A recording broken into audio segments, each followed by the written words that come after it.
Shalom,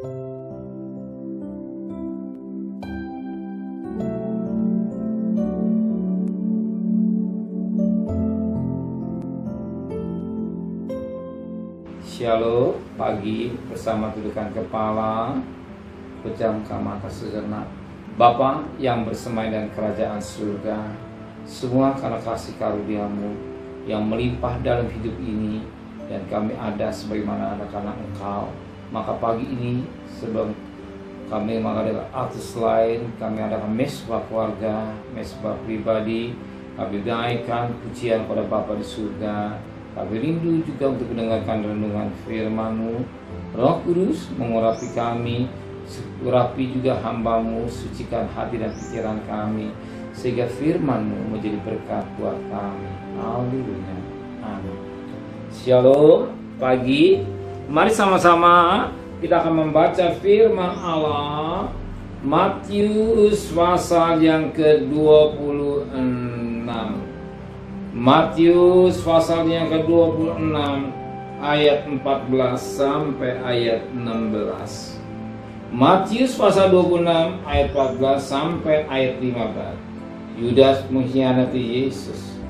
Kemudian pergilah seorang dari ke-12 murid itu yang bernama Yudas Iskariot kepada imam-imam kepala. Yudas berkata, "Apa yang hendak kau berikan kepadaku supaya aku menyerahkan dia kepada kamu?" Mereka membayar 30 uang perak kepadanya. Dan mulai saat itu Yudas mencari kesempatan yang baik untuk menyerahkan Yesus. Satu pelajaran yang indah pagi ini. Firman Tuhan mengingatkan kita hal uang. Siapa yang nggak butuh uang? Manusia pada prinsip butuh uang. Bangun tidur, orang mencari nafkah, hati mencari uang untuk kebutuhan. Jadi uang alat untuk pembayaran, tapi uang juga bisa menjilat manusia jatuh dalam dosa. Dan uang bisa mengkhianati Yesus, sebagaimana Yudas. Yudas tahu ada murid 12 yang berinti, dan dia selalu bersama-sama dengan Yesus. Bahkan Yudas seorang bendahara, arti orang dipercaya. Justru orang dipercaya ini tega menjual Yesus. Pada intinya karena uang. Berapa banyak kehidupan anak-anak Tuhan karena uang. Dia jual Yesusnya. Karena uang dia jual Yesusnya. Dia pikir uang akan membahagiakan dia. Silakan. Karena orang punya pandangan sendiri. Tapi ingat, uang bukan jaminan hidup. Uang bukan jamin segala-galanya. Sekali kita butuh uang. Dan ada Yudas tega mengkhianati. Berapa banyak manusia yang tega mengkhianati kepercayaan yang diberikan pada diri karena uang.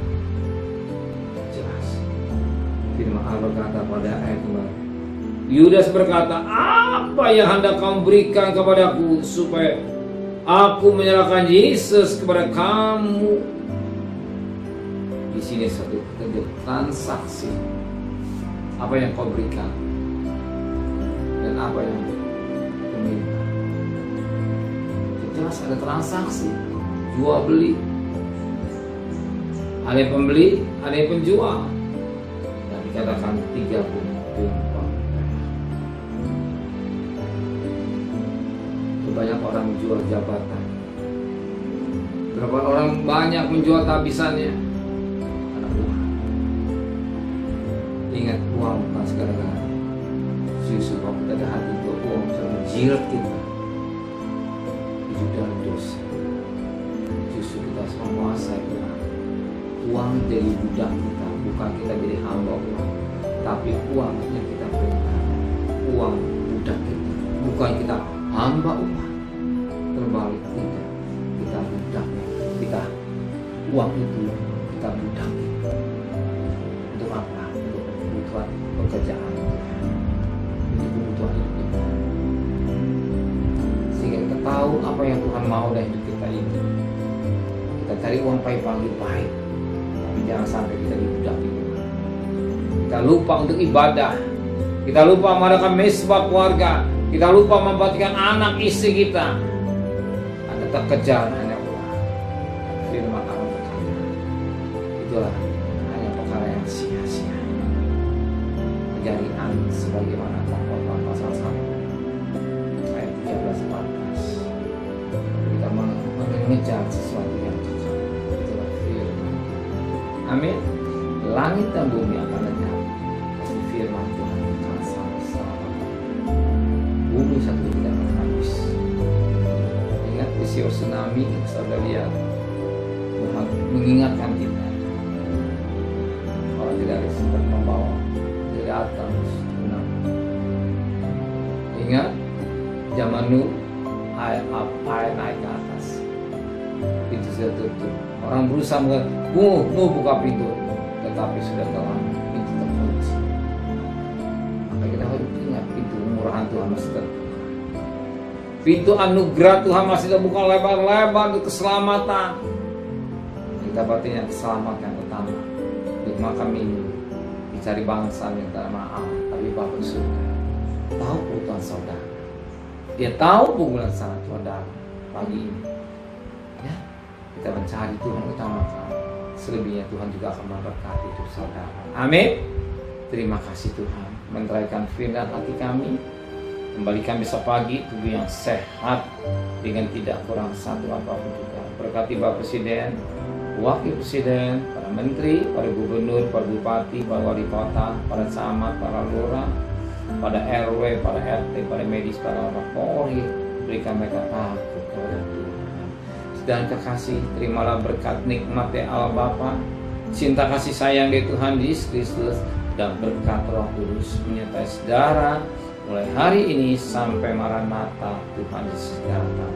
Yang cinta Dia katakan amin. Tuhan memberkatinya.